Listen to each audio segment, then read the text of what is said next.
Hey everybody, welcome back. It's Tina with Life in the Piedmont. Yep.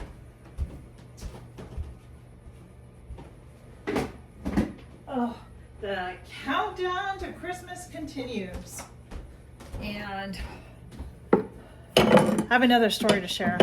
And yes, it's about my grandmother again. So growing up, Grandma was the head cook. Grandma was the head cook in our schools. And when I went to school, she and a bunch of the ladies, they would literally cook all our lunches from scratch. And this is when lunches were good. Anyhow, she used to make these dinner rolls. And I don't know where the recipe is. I never got it from her before she passed away. But it dawned on me the other day that perhaps her pizza dough recipe could be the same dough recipe as the roll recipe, and that's why she never separated it out, because she knew it but never said anything. And if you hear noise, I'm sorry. We are getting a new roof put on the day before Christmas Eve, and so they are here dropping all the roofing stuff off that they need to do the job. So I thought I would get in here really quick and get another video going. So please forgive me if there is noise. So the first thing I did was I put in 1 tablespoon in my bowl with a little dash of sugar and a 1/4 cup of warm water for my yeast, and I'm letting that sit. And now I put 2 cups of flour in here, and you need to sift the flour. So that's what I'm gonna do here. We're gonna sift the flour. And friends, I've never done dinner rolls with this recipe, so this is going to be a first time. So you and I together get to do this for the first time.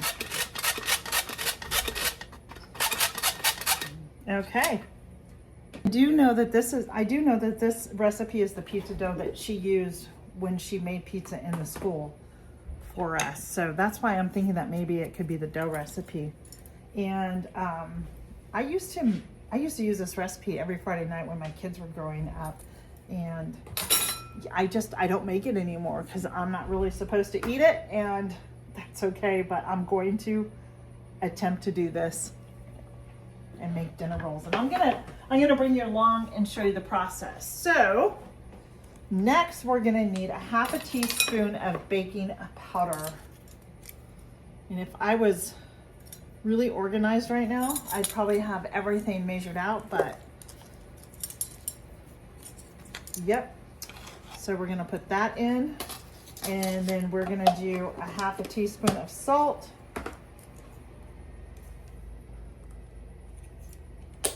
And then I have my yeast, which is rising right now.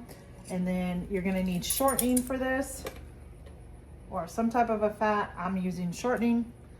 You're gonna need 2 tablespoons of shortening.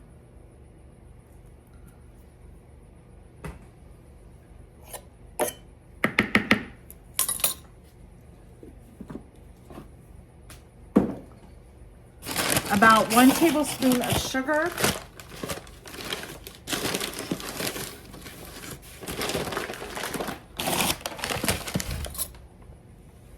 And my yeast, which is going right now.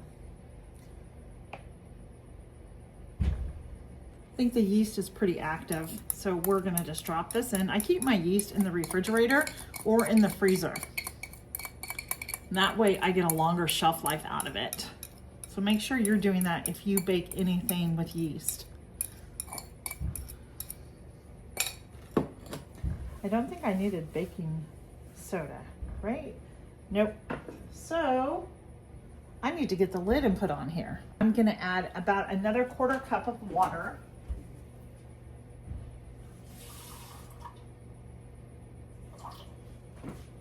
Sometimes the directions my grandma gives is a little confusing for me, so I have to reread them a couple of times.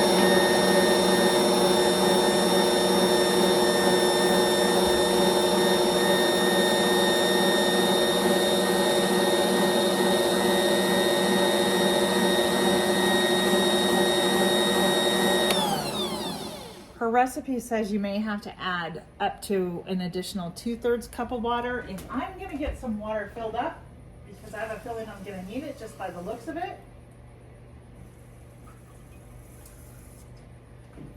And we are gonna let the machine do our kneading, and so we're gonna knead this together. You're gonna want the same consistency as if you're making bread, and I will show you what that looks like. All right, I'm back. Let's get going. Here is the dough for the rolls. Gonna put some flour down there and just kind of work the flour in to this. The dough's a little sticky, but that's okay. And I am going to make 2 ounce dish rolls. So I don't know. That is 1.65. So we're gonna pull a little more off and see what that does.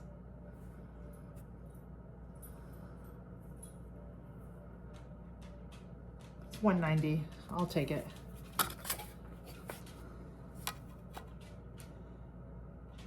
I'll get as close to two ounces as possible.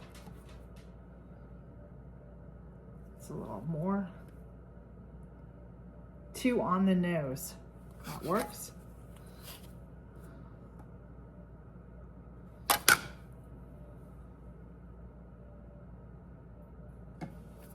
If it's anywhere between 190 and 2, I'm fine. It's a little more than 2 ounces.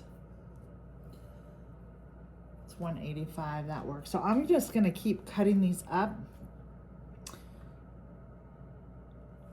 and get them rolled out and put on my sheet.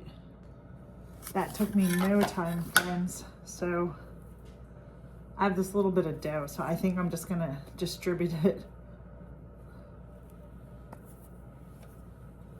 So what I'm gonna do now is just start shaping them.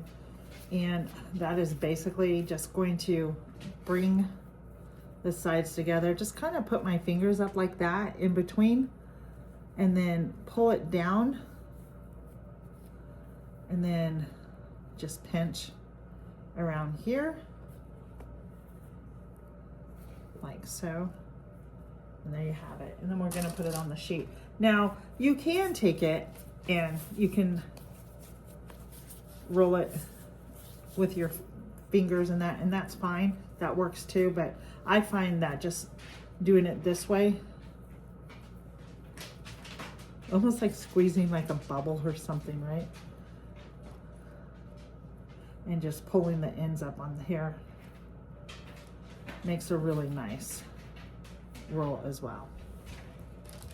And I have already preheated my oven to 350 degrees, and I am gonna finish shaping these and get these in the oven, and we're gonna get them baked till they're golden brown. That recipe made 11, almost a whole dozen, so that wasn't so bad. I'm just waiting for the rest of my oven to heat up, and then I'm gonna let this just sit here and rise up just a little bit more. I'll give them a good cover.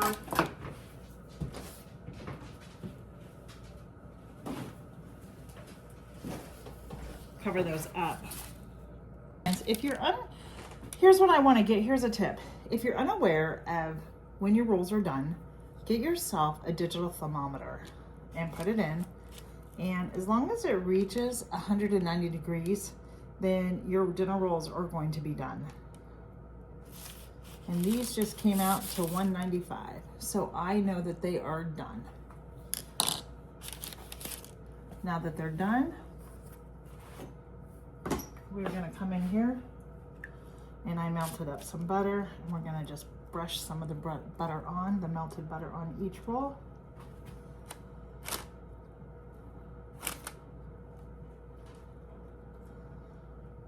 I didn't melt that much butter, so I have to watch how much I use. I used 1/4 of a half. How's that sound? Because hopefully you can still see what I'm doing. Move it that way for you.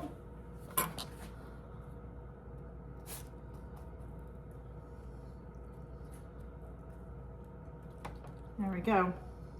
And there if they're good, I'll make another batch tomorrow. But for right now, those are our dinner rolls. I'm sure they're gonna be good because the pizza crust that I used to make out of this recipe was absolutely delicious. So I don't foresee it not being bad. Let me take a small one. Let's cut into it. Nice and light too.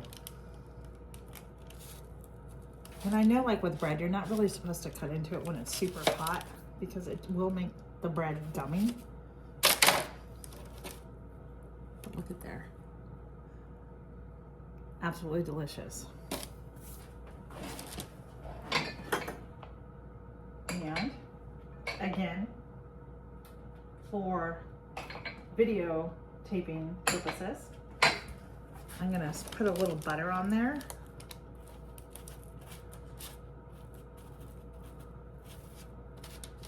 And we're gonna give it a little taste test.